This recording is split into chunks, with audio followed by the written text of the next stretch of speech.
Hello, everyone. This is Mark Franco.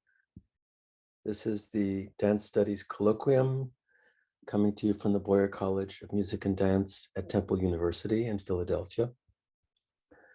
This is the third of our colloquium talks for this winter-spring, season. And we have two more coming up. This evening, or rather this afternoon, it's my pleasure and great honor to introduce Professor Gonzalez of Georgetown University, and she will then give her talk and we will have time for discussion, questions. So to that end, I encourage everyone at any time to place comments or questions in the Q&A box. That would be best, so that Anita and I can field those questions and discussion when she has finished her talk. Okay, the subject tonight is migrating dance archetypes, circumnavigating the Gulf of Mexico. And I'll just do a brief introduction of Professor Gonzalez and then give her the stage. Anita Gonzalez is a professor of performing arts and African American studies at Georgetown University and a co-founder, co-director of their new and developing Racial Justice Institute. Her edited and authored books include Performance, Dance, and Political Economy, Bloomsbury, Black Performance Theory at Duke, Afro-Mexico, Dancing Between Myth and Reality, University of Texas Press, and Jarocho's Soul, Rowan Littlefield. She directs, devises, and writes theatrical works that focus on telling women's stories and histories. She has written works for Boston Opera Collaborative, Chicago Dramatists, The Vagrancy, Brooklyn Tavern Theater, and Houston Grand Opera's Songs of Houston series. Her innovative stagings of cross-cultural experiences have appeared on PBS National Television and at Lincoln Center Out of Doors, the Working Theater, Puerto Rican Traveling Theater, New York Live Arts, Tribeca Performing Arts Center, and other national and international venues. Professor Gonzalez believes the art of storytelling connects people to their cultures. Over 40,000 students have taken her massive open online courses entitled Storytelling for Social Change and Black Performance as Social Protest on the Future Learn platform. She's a member of the National Theater Conference and Lincoln Center's Directors Lab, and sits on the board of directors of the Mid-Atlantic Arts Foundation. Anita Gonzalez advocates for beautiful art crafted for social activism and consciousness raising. What fantastic goals.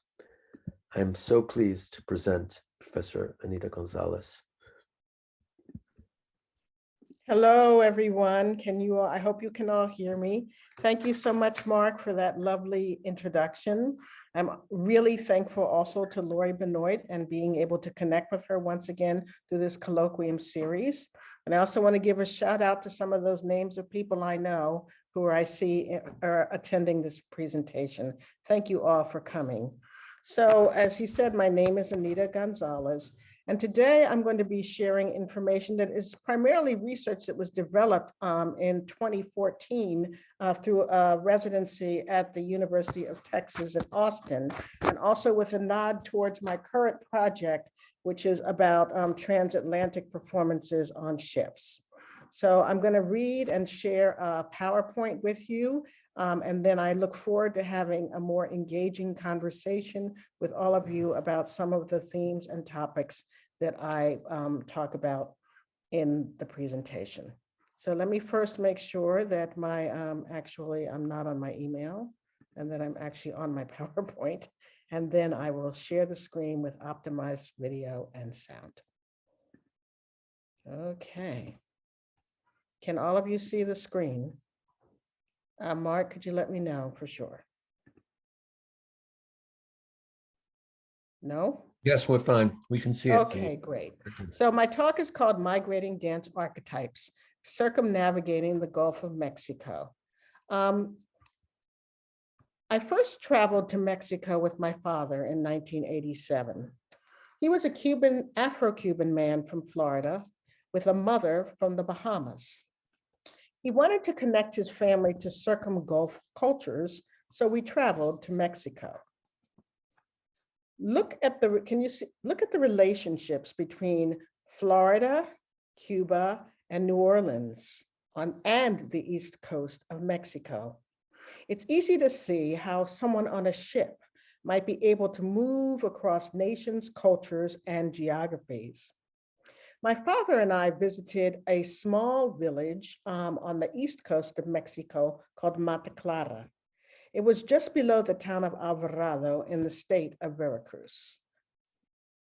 As we traveled through the village, we saw men and women who looked just like us: brown skin, kinky hair, dark eyes. Later, when I traveled to other parts of the country, places like Oaxaca and Guerrero, I saw more Black people. In each province, I asked, how did Black people come to live in Mexico? Everyone assured me, oh, they must have come from somewhere else. Maybe they sailed up from Colombia. People attributed African presidents in Mexico to waterways transporting Blacks from a never-ending somewhere. It was as if Mexico had amnesia and wanted to forget that Africans were always a part of the nation. In the field, people used negative language to describe Blacks. Afro-Mexicans were called ignorant or violent or stupid or poor. Negros. What does it mean to speak about a group of people with that tone of voice? Negros. The words ostracize and create feelings of inferiority for Afro-Mexicans, feelings which can be amplified by actually being poor or disenfranchised. Where is the sense of belonging? Afro-Mexicans have been present in Mexico for centuries, yet they've never felt a sense of belonging. And with belonging comes a right to the economic and social investment in communities. For over a century, Mexico has promoted investment in ethnic groups as a part of its support for cultural mixing or mestizaje. Yet its recognition of multi-ethnic roots is troubled because it privileges European heritage.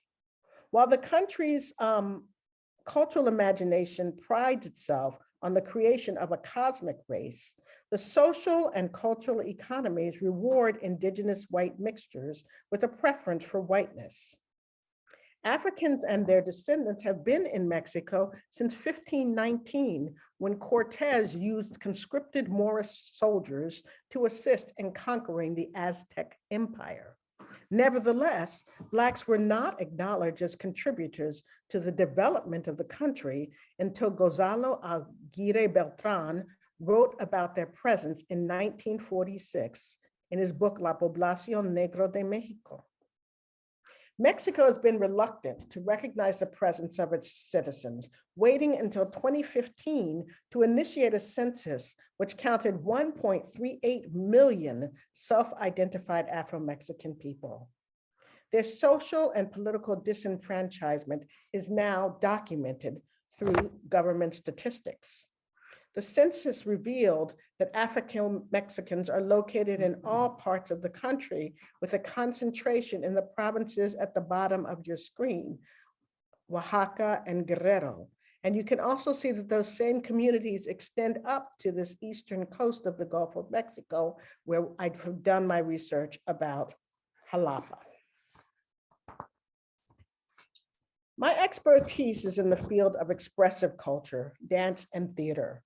I'm interested in how communities use song, text, and gesture to communicate understandings of their place in society.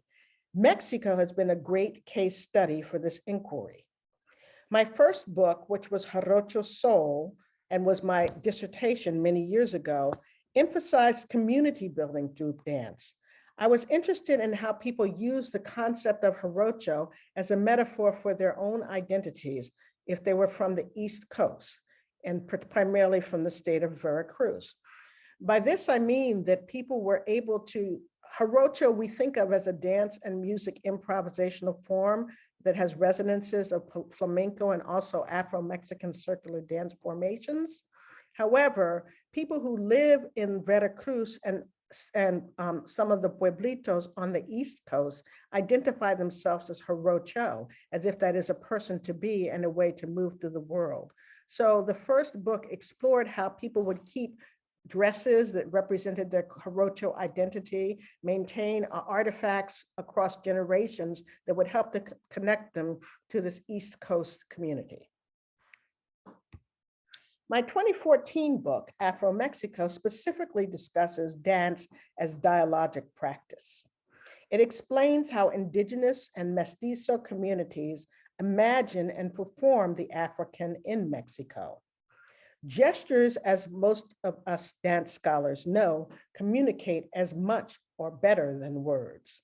Parades and spectacles bring communities together. So public performance creates a space for seeing and responding to one another. If I see a Black man on the corner doing this, then I go home and perform what I think he is doing to perhaps my husband, then I am making a social commentary. I'm actually theorizing about what it is from my perspective that a Black is within my social or cultural context. If my gestures categorize, demean, or label the Black man, they have a negative impact. We can see how stereotypes and negative depictions lead to violence when we consider how split-second judgments made by policemen result in the killing of Black men. These judgments are often made based upon circulating stereotypes or archetypes about what it means to be a Black person within the specific context of that cultural society. Two photographers assisted me with my investigation about Blacks in Mexico, and I want to point them out in this presentation because it was their knowledge bank that also helped me to assemble the material for this study. George O. Jackson is a Republican friend of George Bush's who lives in Houston, Texas. And his friend and the other photographer is Jose Manuel Pellicer. I'm going to kind of diverge a little to talk about how I met George Jackson because it's an interesting study of methodology. I was on a research fellowship at UT Austin. I was looking in the archives for photographs. I was particularly looking for a picture of the Negritos dance of Michoacan. And this image had inspired my entire investigation in some ways because it showed people wearing Black masks with long streamers down them, which was very different from the way I'd seen other depictions of Negritos dances. So I went to the archive to look for this image and it wasn't there. And I was furious because it was a core part of my research methodology. And I went up to the archivist and I said, what do you mean the picture's not here? Where is it? And they said, well, if you want it so badly, go and ask the photographer. And so I went and found George O. Jackson and learned that he had done over 1 million photographs of Afro-Mexicans over a series of 10 or 20 years. And furthermore, he had a buddy named Jose Manuel Pellicer who lived in Houston. And so he connected me with Jose Manuel Pellicer, who was connected with one of the cultural ministers of Mexico. Anyway, the two photographers were willing to travel to Mexico, share their photographic images with me, and also recount some of the experiences that they had had in the various villages around the country. So it was particularly influential in the way that I was able to understand the history and storytelling that was specific to the regions because they had been amassing their data about Black Mexican performance over a 20-year time period. I do want to say that Jose Manuel Pellicer was also strongly believed that the Afro-Mexicans, the third root, were the primary ethnic community that impacted Mexican culture. So it helped that he had that perspective about the investigation. My research demonstrates how indigenous and mestizo communities saw Blacks through multiple lenses, as fishermen, as brujas, as poor or angry panchos, What was interesting to me was how varied the depictions of the Negritos dances were, how many different imaginations there were of what a Black man might be. One common thread, however, was that Blacks were always imagined as outside, other, as not me, somehow outside of the indigenous, the mestizo world. I want to share some of the research that came from that in a series of slides. This first one is showing you the difference between conceptions of Negritos on the East Coast and the West Coast. On the left, we see the devil dance, which is associated with Guerrero and Oaxaca and the coastal communities on the Pacific Ocean. And on the right, you see a picture of a Jarocho dancer, which dancing La Bamba is the most common reference for that, but she has a skirt. And this form that comes from the East Coast is really more mestizo in a way. Even though the people talk about their Afro-Mexican heritage on the East Coast, it's strongly blended with what we would describe as flamenco traditions. The dancers performed on a tarima or a raised wooden platform. And the dance form is done with folk harp, violins, and with a cajon to create the sounds. So there you go. Okay, so the second book, The West Coast Dance Culture, I call it Dancing Between Myth and Reality because it was on the West Coast where I saw a more clear indigenous performances, indigenous and mestizo performances of Black presence. So in this area, it felt as if it was more dialogic, the way that they enacted through dance, their experiences. The dance that's most often associated with West Coast Afro-Mexican dance is the devil dance. And this is a dance where people don the mask of the devil and then they dance through the streets and they impersonate a master who manages a troupe of dancers who are rebellious and they move through the town. And I'll show you an image of it later. So here is one of George Jackson's images of the devil dance. And here you see on the right side, a figure who is called La Minga. La Minga is always a person with a white woman who has with her a mestizo or mixed race baby. And so if you can think about the storytelling metaphor of these rebellious dancers with a Black devil at the head, having as his wife a white woman. In my book, I talk a little bit about how the church records reveal that wherever they dance this dance that has with it La Minga, there are also records within the church, birth records of many mestizo children being born who are the product of the white woman and of course the Afro-Mexican person. Part of the dance, the performers lie down as the overseer takes out the whip and orders them, and they roll on the ground and they make a lot of noise, this troupe of devil dancers. The music is played on the jawbone of an ox. It makes a clattery sound. And the other instrument that you see in the back is connected to a piece of cowhide with a stick, and then tar pitch is put on the stick. So it makes a scary sound that goes like, rrr, rrr, rrr. As I said, you'll see all of this. And then La Minga, what is interesting to me about La Minga, and I've written about this in some other essays, is that she appears in many different ways. Like in this one, she appears more as an indigenous person with a mixed race baby. So I guess part of what I want to emphasize is how each iteration of a dance performance represents a particular moment in space, time, and place where one community is commenting on another in a dialogic way. And that I feel is what the entire point of this second book is about. How, not so much about how there are Afro-Mexicans, but the way that their presence is articulated through performative gestures in dance and festival performance space. Here you see a third rendition of the Minga, and here it's a very dark-skinned person wearing a very white mask. This is probably one of the moments where she moves out into the community to be sexy and to seduce someone from the community so that the main devil dance character can then order her back in and whip her for her insubordinates. So here you go. And here we have the video. Ahora cirueleño, va a bailar de Santo Domingo, ah, chismoso. Ahora pues sale.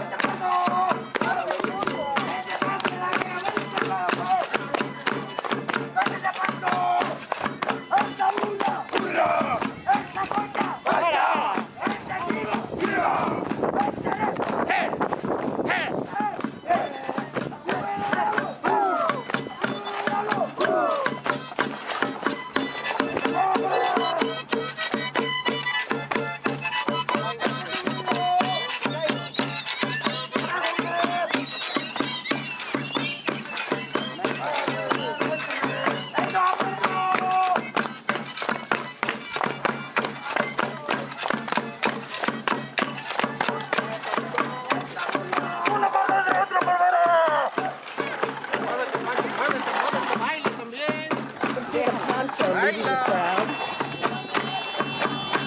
They're calling out to the god Ruha, which is part of the presentation in that devil dance. Now, the devil dance is not the only dance that they do to represent Afro-Mexican culture. There's also a rancho dance where they do the bull dance. The ranchero is, Ben Vincent writes about how one of the first strategies that the colonists used to colonize the indigenous people was to bring over Moorish soldiers from Spain and to station them on the edges of Mexico. So many of the indigenous people in Mexico associate Black presence with overseers or horsemen who came with the Spaniards in order to contain and colonize the indigenous people. So we often see Afro-Mexican dances where we have a ranchero or a poncho as the key figure. One of those dances is the bull dance. And here you see people enacting, it's like the killing of the bull is what happens in that dance.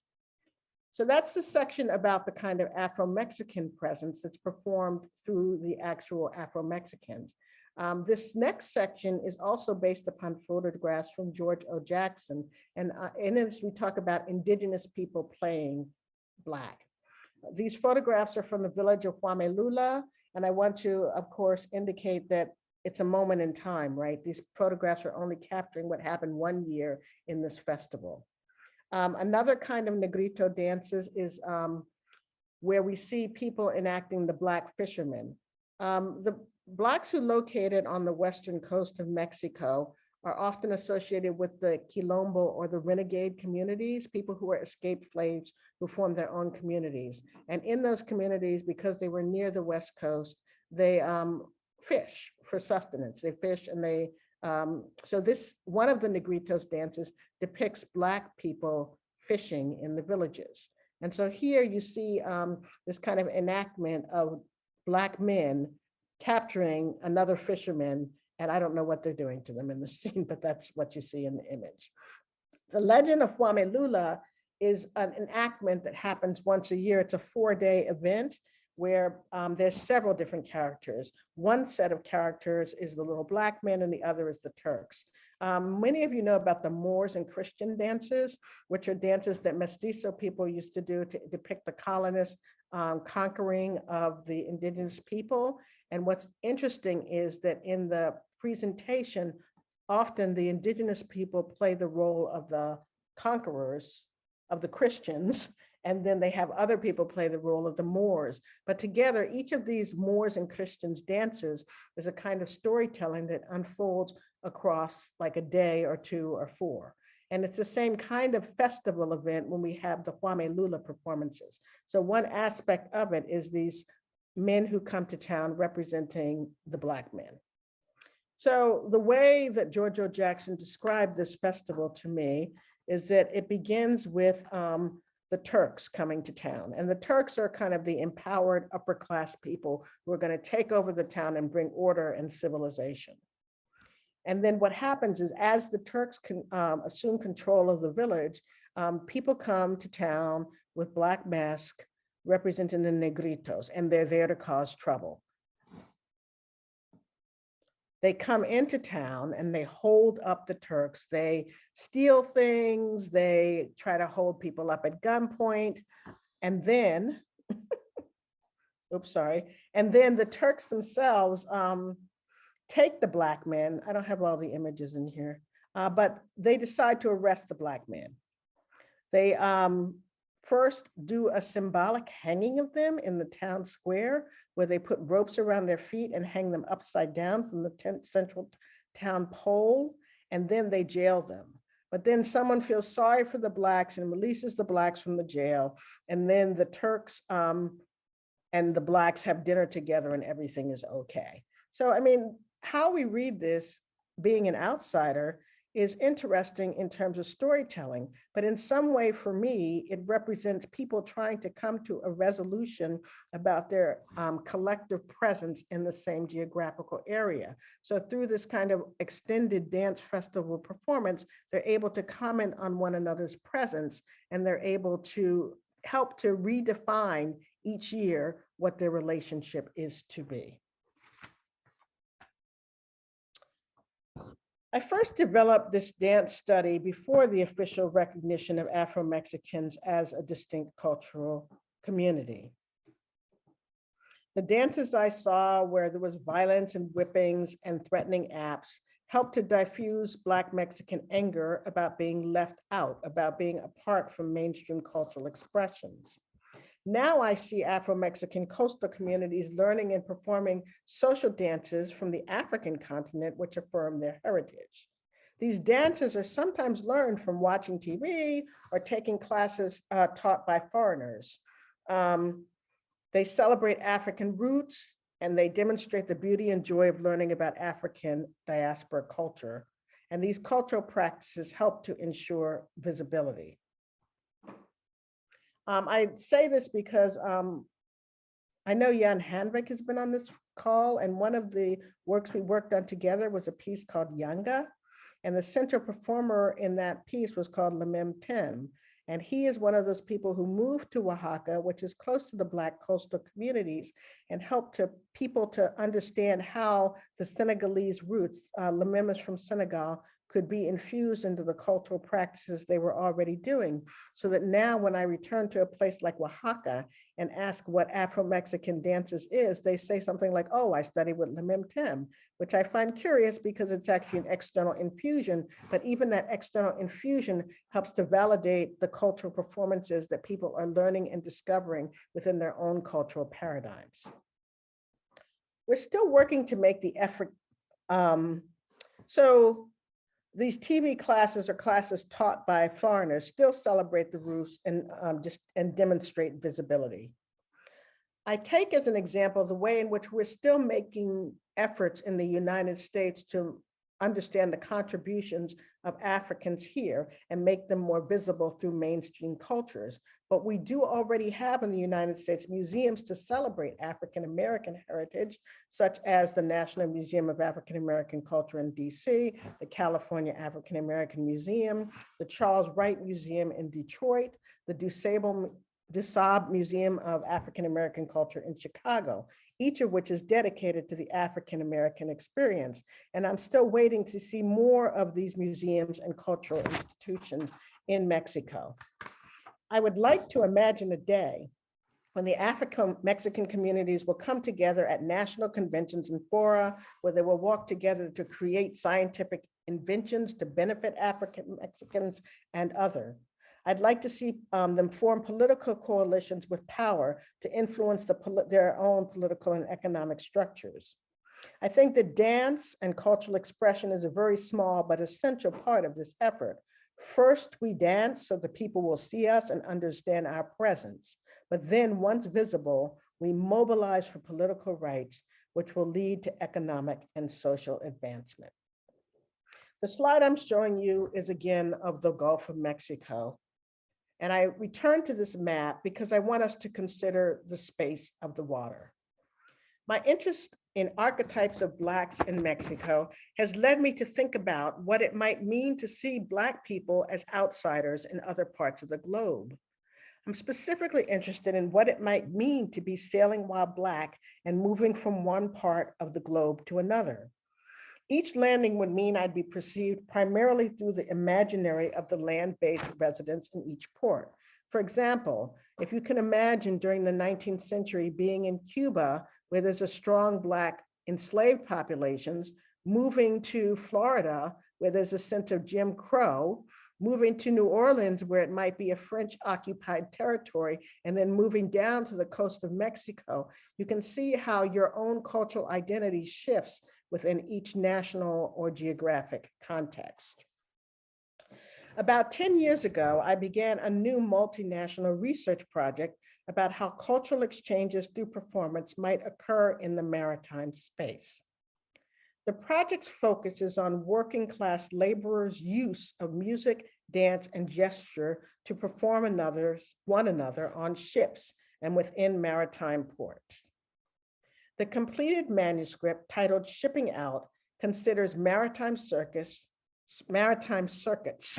Black performance, and dialogic exchange. Oceans play a major part in the settlement and migration patterns of immigrants and settlers. They continue to influence how goods and people move from country to country. This map shows the major flows of water across what we call the Atlantic Gyre. Spanish and Portuguese settlers, which would be in the north on the top right corner of the map, would have easy access to Caribbean riches because ocean currents brought the ships on a shortcut route to Atlanta. I don't know if you can see my cursor, but if you can see, the gyre works this way. So for people who were in Spain, it was easy to sail down to the part of North Africa, cut across following the ocean currents and wind patterns to land in the Caribbean, where they were easily able to extract wealth before taking the Gulf Stream right back home. For the British sailors, it was a little bit more challenging, but these entire oceanic currents were all about the movement of goods, riches, economies, and people in migration circuits. Even localized sites like the Caribbean, the trade routes influence economics and politics. The lower part of the islands, St. Lucia, St. Martin, Barbados, are called the Windward Islands because the wind came from that direction. And the leewards were in here with the British Virgin Islands. So the circular rotation of winds and currents helped to determine how people moved and migrated, taking the easiest way they could. Oceans are maritime highways and more. Permit me to read from my manuscript. Oceanic archives. Somehow, the ocean, with its rhythmic breath, seems to offer opportunities for the disenfranchised. Poet Pauline Gumbs, in her book, M Archive, composes a series of poetic artifacts that speculatively document the persistence of Black life following a worldwide cataclysm. Her writings, told from the perspective of a future researcher who uncovers evidence of the conditions of late capitalism, exposes anti-Blackness and environmental crisis, while examining possibilities of being that exceed the human. Black freedom and the freedom of other disenfranchised cultures seems inextricably tied to oceanic escape routes. The ocean jostles things around and confuses the fixity of whatever appeared to be stable or finite. What is host? What is citizen? What is native? What if the ship continuously wanders the oceans with nowhere to go? Who will we be when we land? Could the ship be a kind of a Mecca? 90% of the world's goods travel ocean waters to arrive in our homes and businesses. Cultural studies theorists often imagine global migrations as a circulation of bodies and goods through urban or rural landscapes. However, prior to the 1950s, when air travel became predominant, maritime highways were the primary way in which global populations migrated and experienced the world. While humanities scholars tend to focus on ports and land-based economic and social systems, first encounters of races and cultures, particularly between 1500 and the middle of the 20th century, happened within maritime spaces. These liminal spaces, both at sea and in ports, are rich with performance and cultural exchange. My interest lies in how these transitional spaces shaped identity and fueled unique exchanges of ideas and cultures. Because I'm a performance scholar committed to deciphering histories of underrepresented ethnic communities, the maritime world beckons to me as a first stage for cultural environments across divergent lingual and cultural communities. The book project considers transatlantic maritime performance across two temporal spaces. The 19th century, a time when merchant shipping vessels transitioned into passenger transport liners that brought new settlers to North America, and the contemporary cruise industry, an ethnographically complex site where North American and European travelers are exposed to primarily Black cultures through orchestrated experiences of onboard performance and port excursions.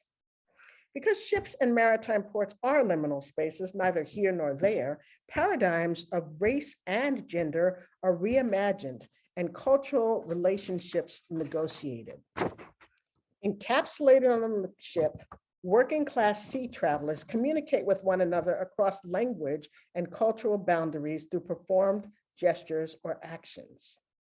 I just want to take a little sidebar here to say that, like, when I was looking at the cultural communities on the coast of Veracruz and thinking about how they connected to my father's experiences in Tampa, I realized that what they have in common, both the East Coast and the West Coast, is that they are coastal communities. So it's not necessarily that people came from an elsewhere to arrive, but that as people passed through the communities, they were able to transfer culture around the Gulf. When you talk with someone about what it means to be jarocho, they talk about the marineras. The songs are about the marineros and about what it means to live close to the water. And to me, I realize now that Veracruz is a port community because it is connected to all of those cultures that are circumgulf. But furthermore, once you move beyond the circumgulf, you're talking about the transference of knowledge, histories, and intellect around the circum-Atlantic navigation area. So this is what I'm interested in. Performance studies is uniquely situated to examine this liminal area of working class maritime performance because it extends beyond literary analysis and engages with architecture, the architecture of the ship, embodied acts, gestures, and dance performances, sonic phonographies, symbols, and cultural migrations. Maritime spaces are populated by communities of workers with a desire for social advancement through relocation. Concurrent with performance studies, my project uses conceptual frames of Black critical studies as an intellectual node for discussion because the field of Black studies most directly engages with cultural difference and its impact on social and political progress.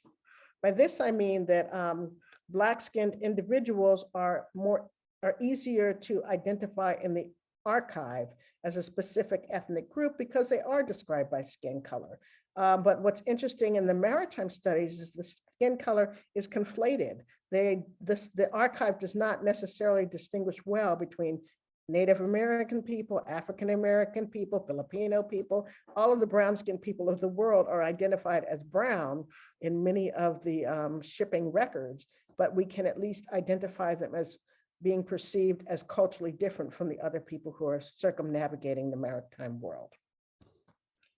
Working class, while the working class includes a multiplicity of cultures and belief systems, it is fitting for a book about global movements of humans and vessels to consider how Black workers navigating within this multicultural environment contribute to more generalized discussions about cultural traffic and identity formation.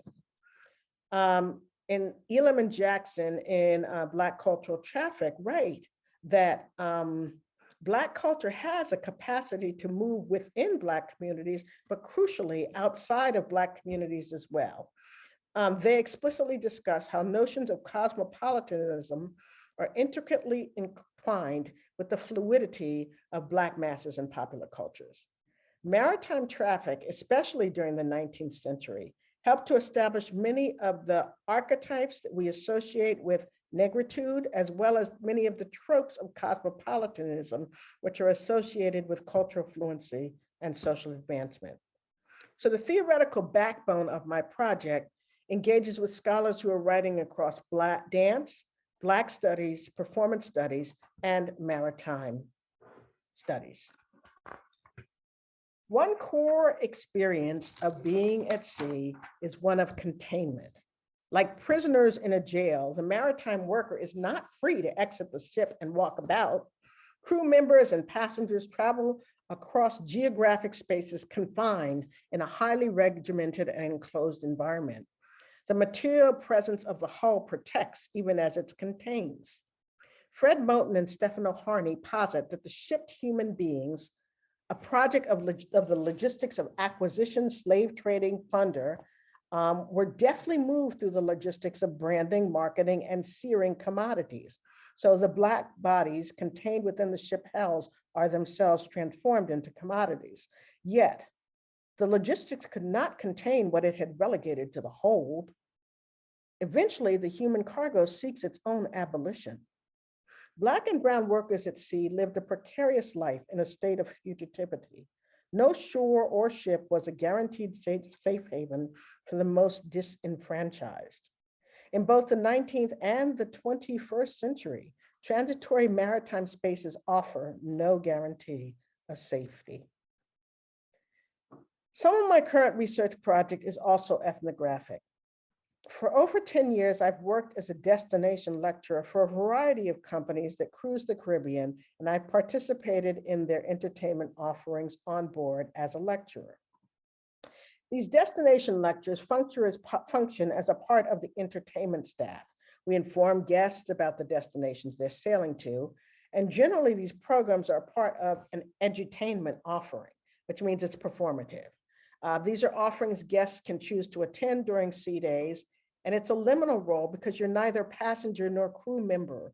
The passengers recognize you as kind of an informative part of the crew, and the crew recognize you as not part of them because you can leave the ship.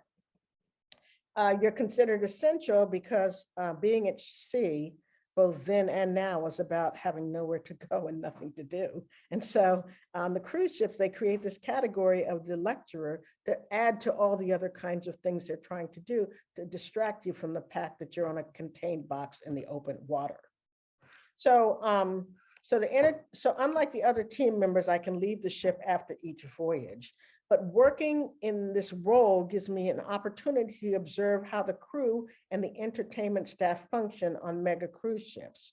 One of the core theories that I posit in the group is that even though, of course, being stuck on a ship is not the same as it was like to be stuck on the ship in the 19th century, there are times, such as during COVID, when crew members encapsulated in the ship couldn't get off. They couldn't get off, they couldn't go to shore. I have some wonderful stories I share in the book about what it feels like to be traveling through a port and not being able to get off.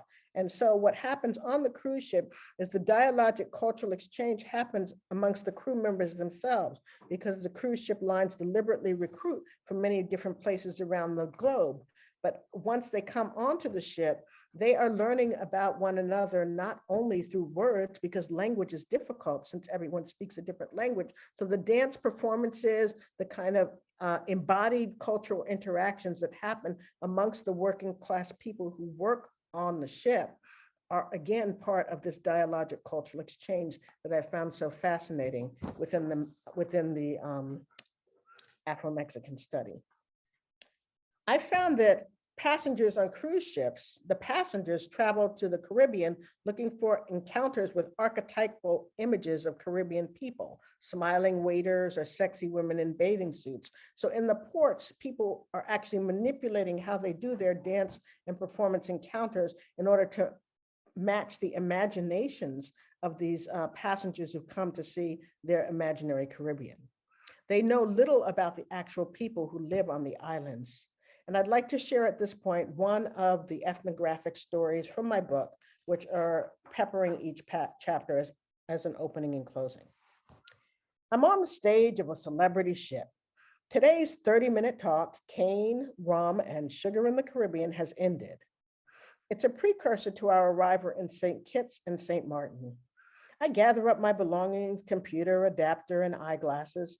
I've made it through 3 presentations, and my series on this particular itinerary is almost finished. I've already discussed the history of the Spanish colonial town square just before our stop at Puerto Rico, and explained how performance activities on town plazas materialize the displacement and assimilation of indigenous and enslaved populations. I mean, the town square is where the indigenous were forced to take down their sacred temples and replace them with Catholic churches. The town square is where Africans were sold and distributed to plantation owners. The town square is where mestizo domestics mix and mingle for romantic trysts at nighttime during their off hours. I've already discussed how French and Dutch plantation owners constructed furniture with designs from their homelands using local material, lumber from trees which have now mostly disappeared from island ecologies, The furniture generally suffered when exposed to Caribbean weather. The owners resisted the natural disintegration of wood through innovations. I mean, they lifted the furniture onto rounded wooden supports to keep it away from the ground. Adaptation is key here. How do you survive on a rainy, windswept islands? My talk today was about sugar and its cultivation and how it changed the landscape of the islands as enslaved laborers worked plantations, squeezing sugarcane juice from stalks, boiling the syrup, and ultimately extracting sugar crystals. Rum, a byproduct, was sold commercially and distributed to the British Navy to create grog for sailors. But my talk is over. Today, a woman approaches the stage to speak with me. She looks concerned and emotional. Quietly, she waits until all the other guests have left the venue. May I help you? I inquire. I just have one question for you, she says, with a decidedly British accent. I await the question, tired but curious. She asks, are there Black people in the Caribbean? I wonder how culture and history can morph to create a perspective about the Caribbean where the majority of laborers, Black and brown, enslaved and free, are imagined as inactive contributors to world economies. I wonder how I've presented a history of colonialism and conquest, which has somehow landed on my audience as a story about the absence of Black people. I wonder how the more privileged think global economies exist without the exploitation of primarily Black labor. I wonder how anyone can travel to the Caribbean and not realize there are Black people there. Yes, I say, there are Black people in the Caribbean. Most of the Caribbean is Black. I hope this cruise ship guest will explore the island when we land. I hope she'll take the historical bus tour instead of the half-day beach excursion. Archetypes of Blackness circulate in seemingly irretrievable ways. My research and scholarship analyzes how physical expressions contribute to cultural dialogues across racial boundaries. The challenge is to someday render an image of Blackness that represents without distortion or erasure. Archetypes capture imaginative histories, but only embodied gestures of dialogic exchange can untangle the complicated realities of interracial and interethnic experiences. Thank you so much for listening to me today. Thank you. It's wonderful. Thank you so much, Anita. I see we have one comment in the chat we can focus on, but I also have a few things I'd love to talk about. I'll just read this to you, makes it easier. You don't have to squint at the Q&A box. It says, you mentioned transatlantic performance. What are the similarities between Afro-Mexican expression and West African expression? That's a big question. What are the similarities? Yeah, what are the African diaspora performances, I see Brenda Dixon Gotch told this right here on here, has been really described what we can look for in terms of asymmetry, the use of the circular torso. I think those are the kinds of things that we look for as kind of vestiges of African diaspora performance across geographical place and time. But there's also non-embodied elements, an approach to spirituality. The very fact that they are talking about this god Ruha, the actual dance is preceded by a ceremony in the cemetery. The devil dance that is most associated with Afro-Mexicans on the West Coast is preceded by a ceremony where people go to the cemetery and they pray to the god Ruha. So it's nothing is like a purism, right? One of the things I talk about a lot actually on the cruise ship is how the thing about the Americas that's beautiful is that it's really a place where there's cultural mixing. Mm-hmm. And the same cultural mixing happens across the entire continent. But the way that people describe ethnic presence is completely based upon national ideologies. So the British have this national imaginary that Blacks are completely separate from whites. But we know that's not true because we're all like mixed race, right? But that's the way we imagine, like one drop of Black blood makes you Black. Whereas in Mexico, the racial imaginary is different. It's that we're all mixed up, but it's also that the people who are whiter are better. And that's true of mestizaje and creolization in many of the islands. So we are necessarily talking about diaspora in a broad sense throughout the Americas, but the way that diaspora is reinterpreted, the Africanisms that we bring with us from the continent are reinterpreted in distinct and individual ways at each site in the Americas, which is part of what makes us such a varied and rich culture.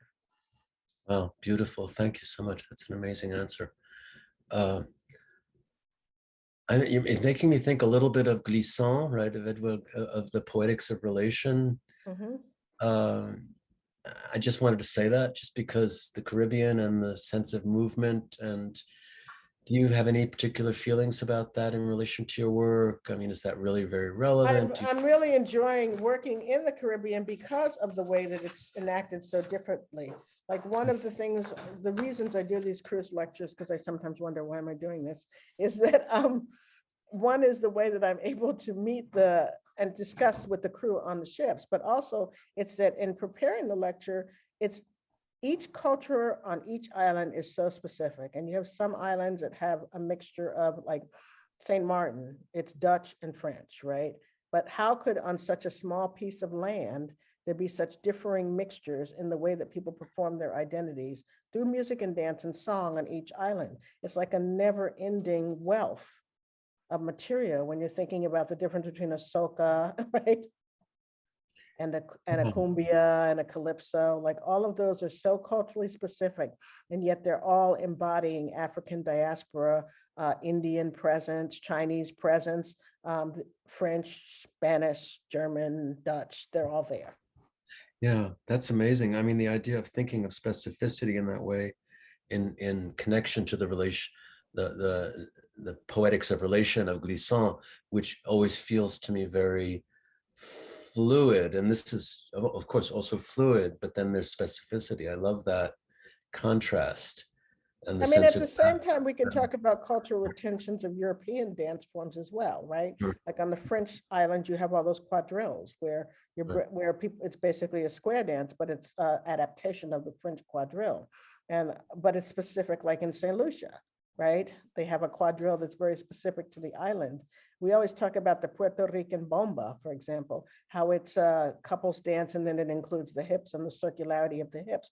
So that's where we see the answer to this person's question about how do hips and movement circulate within African diaspora forms. Right, exactly. Jan Hanvik has a question. Hi, Jan. Thank you. Jan. The Mexican Senate in 2019 voted unanimously to change the Constitution to reflect the reality that Afro-Mexicans are not, quote unquote, indigenous, and their needs not addressed by the National Institute of Indigenous People. Yes. What kinds of real practical changes to benefit to benefit Afro-Mexico would you like to see resulting from this long capitalized overdue reality adjustment?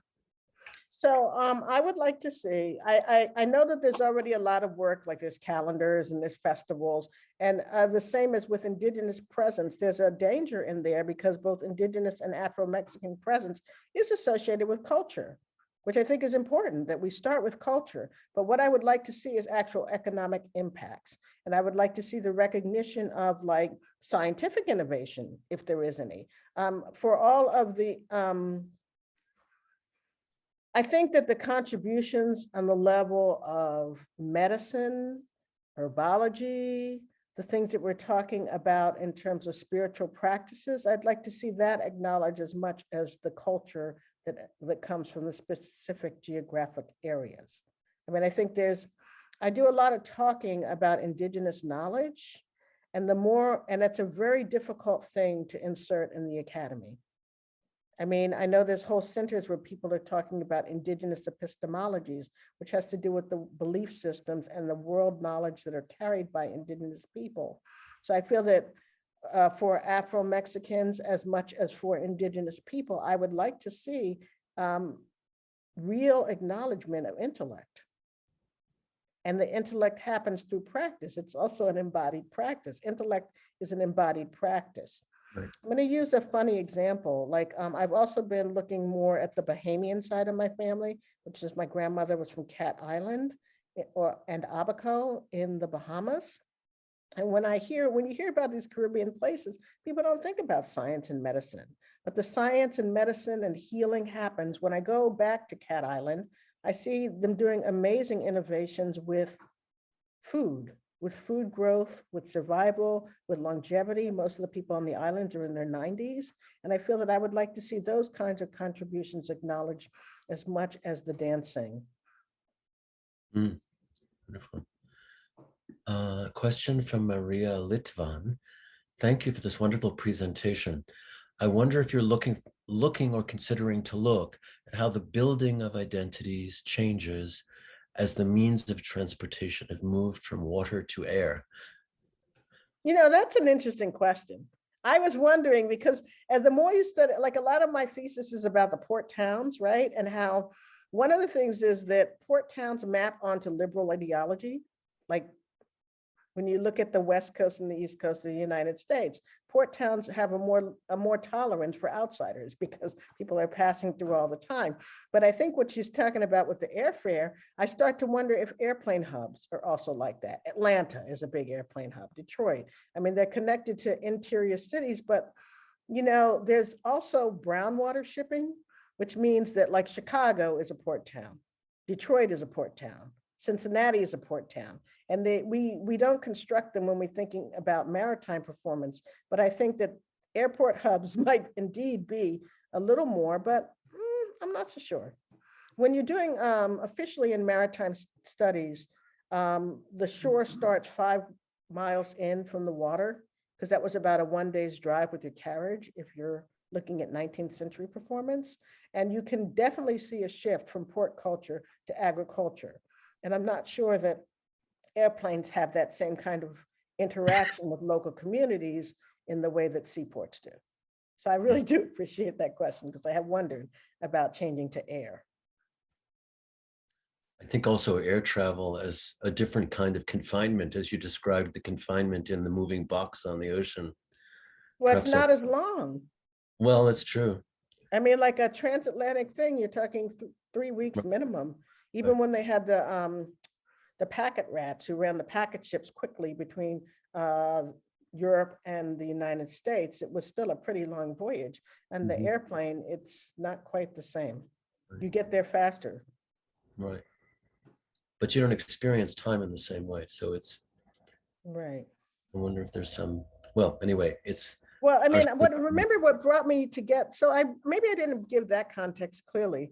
The reason I started to look into this is because for years and years, I taught about the African Grove Theater. It's the first African-American theater, and it was in 1821, and it was in New York. And I always taught my students, the first Black theater in the United States was the African Grove, and it was 1821 in New York. And one day I was teaching it, and I thought, well, their performances were of Shakespeare, and they also performed a piece about the Garifuna Island uprising in St. Vincent. That's actually an interesting maritime story. So, but one day I said to myself, well, why were they performing Shakespeare? We're talking 1821, the height of enslavement in the United States. We're talking New York. And why were these people performing Shakespeare? And the answer is that because they were stewards on the ships. So they were traveling regularly between England in the oceanic circuit. They were traveling regularly from England down to St. Vincent and then following the ocean currents up to New York. And that was their ship route. And so each time they went to England, they got fabric for making costumes, and they got knowledge about how to do Shakespeare. And then they would move down to St. Vincent's and learn about the histories of the enslavement uprisings in St. Vincent. And then they would come back to New York, and the guy had a little garden behind his row house in New York where he had people sing and dance and do like monologues. And then gradually he moved that indoors. But that is where the interest in the maritime performance began, right? And I suddenly realized that these circular routes are about transference of knowledge. And how does the knowledge get transferred when you're caught on the ship for a couple of weeks or a couple of months? And the answer is through performance. Right. A section of my book is about sea shanties and the kinds of stories that are embedded in those shanties. Thank you. A question now from Claire Parfit. I'd love to hear more about how the ethnographic and historical parts of your maritime project intersect? How does your experience on the cruise ships inform your reading of maritime performance, circulation, and vice versa? That's a good question. So, I mean, there's, so, so some of the things about maritime have not changed, right? Like you have workers below deck, and then you have an empowered set of passengers above deck. And I think that below deck, so what I look at specifically are events like crossing the line ceremonies. Crossing the line ceremonies are done, that's a big festival that's done when a ship crosses the equator. And when it crosses the equator, they do this kind of masquerade where people pretend to be King Neptune. And this is where you hear about the hazing. Those kind of outlandish celebrations still happen below deck during cruise ships at certain kinds of celebratory moments. It's most documented in the Navy. They still do it on the Navy, which is a hard celebration because it involves hazing. It's a hazing ceremony. And with the female recruits in the navies of the US, you can't replicate that. But what I do see the same on the ships is the way in which people get to know the communities. They both group by ethnicity. So the Filipino people stay together and the St. Vincent people stay together, but also they try to talk to one another in different ways through gesture, through language, through performance. And all of it is working within this idea of service. The stewards that I just talked about from the 19th century are doing the same jobs as your house cabin person on your cruise. Yeah. Mm. And it's still the same paradigm of work. I mean, one of the central focuses of the book is being laborers, right? So the laborer on a ship doesn't have a work schedule. They're just working 24/7. And of course, there's horror stories too, right? Of being ship workers encapsulated, thrown overboard. I don't think they're whipped and abused the way they were during the 19th century, at least not in the cruise industry, although that does happen in the fishing industry, et cetera. I hope I answered that question. I'm not sure, but there are continuities in the actual culture of being aboard a maritime vessel that are still the same now as they were before. Mm-hmm. Thank you. I was just wondering if you could elaborate a bit more on, you mentioned the term oceanic archives, which I was intrigued by. And you also, I think it went by me too fast to write down, but there's a book relative to that. Could you? Yeah, it's Pauline Gumb's book. And in it, she has a section about oceanic archives. I see. But what I like is her theoretical conception of this liminal space and what kinds of stories oceans carry. I mean, again, I'm going, one of the hardest things to bridge the field of maritime studies, because some of the things that seem less familiar to us as performance studies scholars are really old hat to maritime. Like there's maritime archaeology. So one of the archives is actually the ocean floor and shipwrecks, right? Like that's part of the archive. And the majority of the maritime archive is seamen's journals, but those journals don't really, they don't articulate the experience of the working class, which is why I feel we must turn to performance practices in order to figure out what people were doing on the ships. I mean, when you think about performance on ships, you think about hornpipes, right? Which is one dialogic exchange, right? Because you have the fiddlers and of course, I don't know if you know, a sea shanty by definition is a mixture of an Irish folk ballad and an African work song, right? Wow. So the cadences of the rhythm of work is part of what was carried over. And then just the study of sea shanties is its own thing, because the sea shanties of the Caribbean are very different from the sea shanties of Mexico, but you can hear the storytelling in the shanties, right? There's a lot of stories about Santa Ana, because people admired how bodacious, how ridiculous he was in terms of his ability to, his desire, like Putin, to overtake the whole world. That was what Santa Ana wanted. And so he was legendary among the seamen. So they have a bunch of different versions of the sea shanty about Santa Ana, for example. Mm-hmm. Mm-hmm. I have another question. A lot of questions in there. I can't read. I know. We're bombarding you with questions. I'm sorry. You let me know when you Well, I see the impact of Zoom, of the movie Zombies and Voodoos.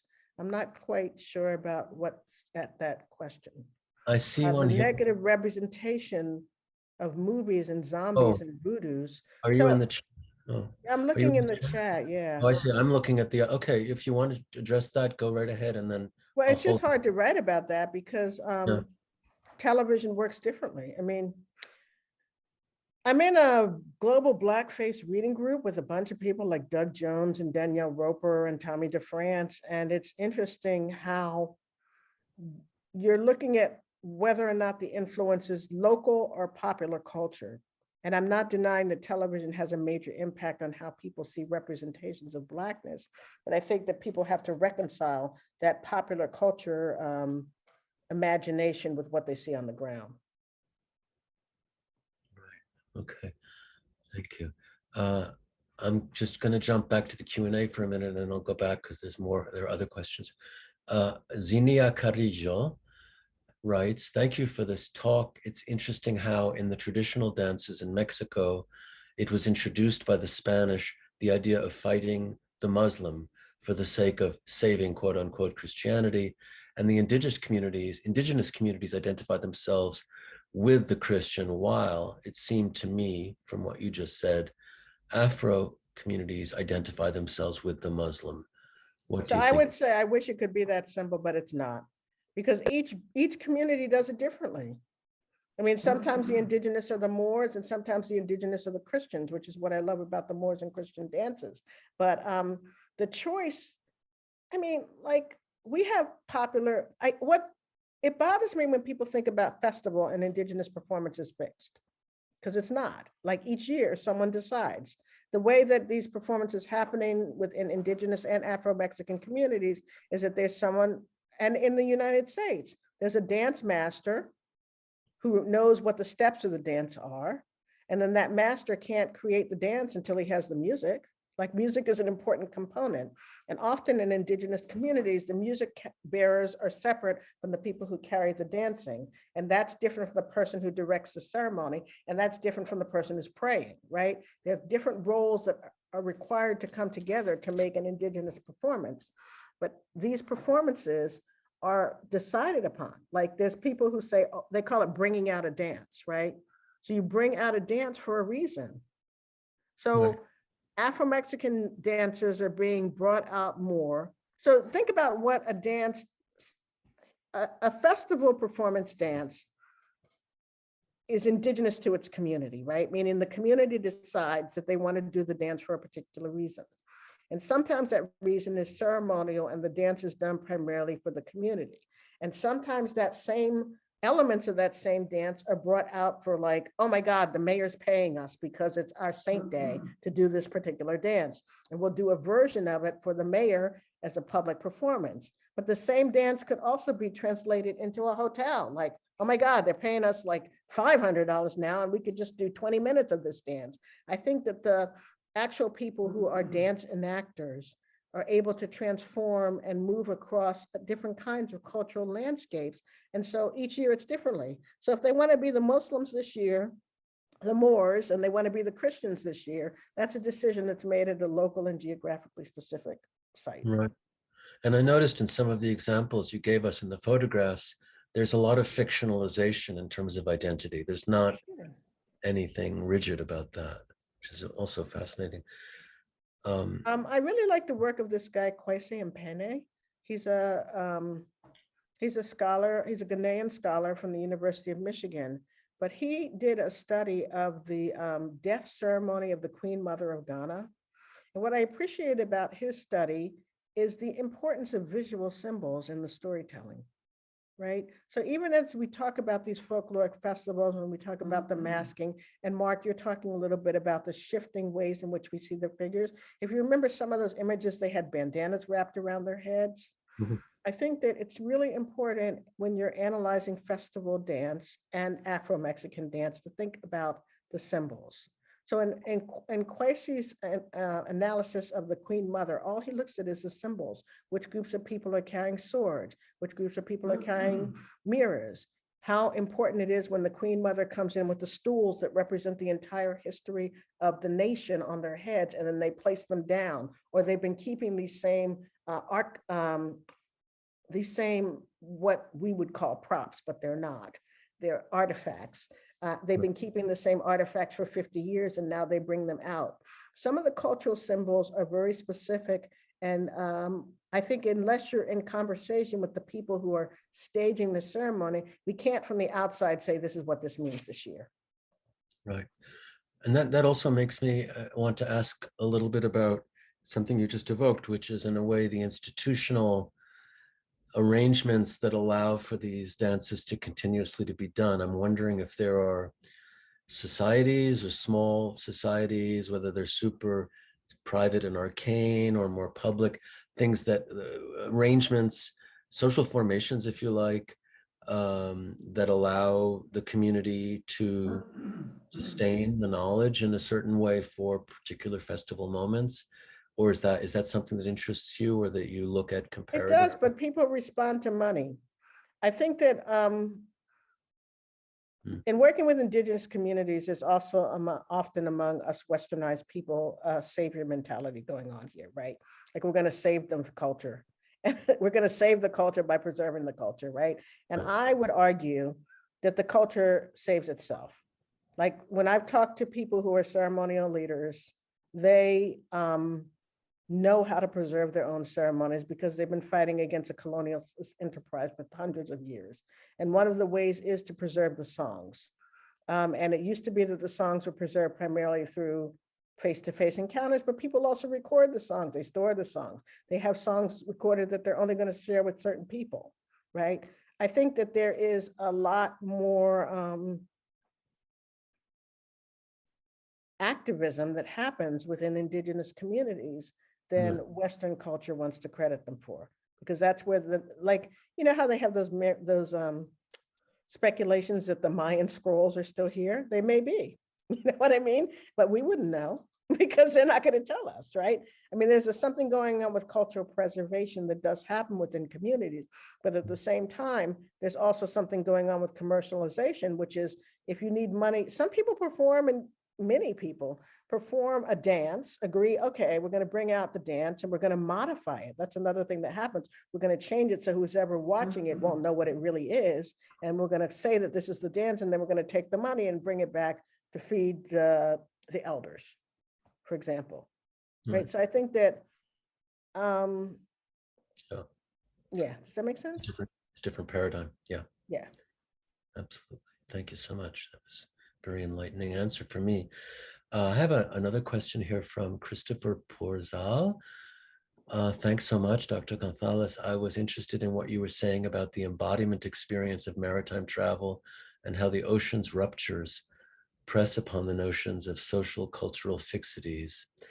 Can you speak more about this? How is maritime travel its own kind of methodology, and what does it entail? Well, I guess what I would say is the paradigm of maritime is that thing that you didn't first meet. You didn't first meet when you got to the land, you met on the boat, right? Like, I mean, and so I think that ruptures, and also the people. So one image that stays in my mind a lot is talking to some of the people from Liverpool. And that's because Liverpool is a port town that was deeply involved in the slave trade, actually, and has people in Liverpool only consider themselves connected to the sea. And it was a major landing port for people who were doing these maritime circuits involved in the slave trade. But when I talk to people from Liverpool of what it's like being in a port town and working within this kind of ruptured world of the maritime, they said that if you can imagine being in the pub and the ship comes in and several ships come in and people get off the ship and then they come down and they want to have a beer with you. And at that point, you need two things. You don't know where they come from. You don't know if they're robbers or thieves. You don't know if they're prostitutes. You don't know if they're about to capture you if you get drunk and put you on the ship. But at the same time, you need information from them, like what was happening in New York 3 months ago, right? And so there's this tension between how you're going to negotiate with someone else in this setting where you don't know whether to trust them, but you need the information because we don't have the internet, right? And so I think to me, that is about the instability and ambiguity of the maritime world. So one of the things I talk a lot about in the book is how port cultures have more connection with one another than they do with the actual land on which they're living, right? So if you're living and working in a maritime world and going from port to port, you're doing a circuit and you're transferring knowledge back and forth. And you're also working with like-minded people. Another kind of interesting study in terms of this transference that he's talking about, this kind of ruptured world, is to look at the whalers, right? The New England whalers, because those were really polyglot crews. You had on those ships Native Americans, you had on them white people and Black people and Native American people all brushing up against another. But a whaling voyage is something that lasts from like 2 months to 6 months. Right. So how do people negotiate and exchange information about lifestyles within that captured world where everyone's on a big hunt? And Right. that's what's different about the space, right? We think on land, oh my goodness, the Alaskan natives were all hunting whales together. But actually on this ship, you have people from all different cultures trading knowledge about how to survive and also about the places they left. And they don't know where they're going. Right. So there's a sense of interesting paradoxical sense of fixity within that environment because of the temporality. We go back to the question of the difference in temporality and air travel versus sea, and how that creates actual cultural relations as well, rather than simply some sort of idea of fluidity and change and flow. So it's fascinating. Could you remind us of the title of your forthcoming book so that we all have that It's to called remember? Shipping Out. Yeah. Shipping Out. And the Ghanaian author that you mentioned, could you either put his name in the chat Kwesi or Ampene. can you spell it for us? Because I Yes. can't quite pick it I'm up. gonna put it in there, Kwesi All right, thank you. Ampene. Thank you. I mean, I guess I could find it. He has a documentary film about it, and that's one that I share with my students a lot because I ask them to just look at the film and look at the way the symbols. It's called Gone to the Village. And it's a wonderful film because you can see how symbols work. Sorry, let me turn that off. Hold on. Here's where you can see it. And he narrates his way through the symbols as you move through the film. Thank you. Fantastic. Okay, I don't see many more questions at this. I don't see any more questions at this point, and we have been plying you with questions. So maybe we should wrap it up now, unless you want to add anything or anyone else wants to add anything at this point. So I'll just wait a moment to see whether anything comes up. I just want to add that I'm really grateful for people who do research in all of these areas, and then also to dance scholars, because I think that dance scholars, when you're looking at performances of the underclass and the lower class, this is where we can make real interventions in academic inquiry. I find over and over as I work with theater departments and dance departments, because I've worked at 4 or 5 universities now, that there is still a tendency to privilege the literary as a way of talking about intellect. And I think that dance studies can make real interventions in how we can talk about cultural exchange, dialogue, and intellect through embodied research. Thank you. That's food for thought, I must say. So fantastic. Thank you so much for this beautiful talk. Thank you for having me. Oh, it's our pleasure and honor to have you here. And thank you everyone who has listened. I see applause, visual applause in the boxes. So we'll gradually, people are saying thank you.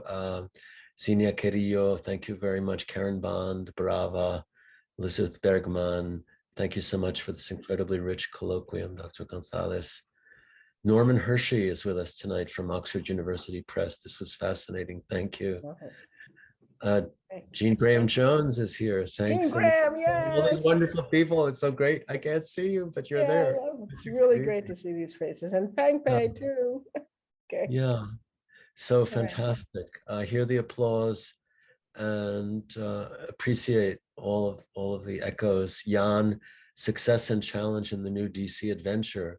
Yes, I miss you. Yes, I'm coming down to visit you someday soon. Mexico. Yeah. Okay. Claire Parfit as well. I love this emerging research, as I do too. Thank you, Anita, so much. Thank you. Okay. Thank you. Soon. Bye.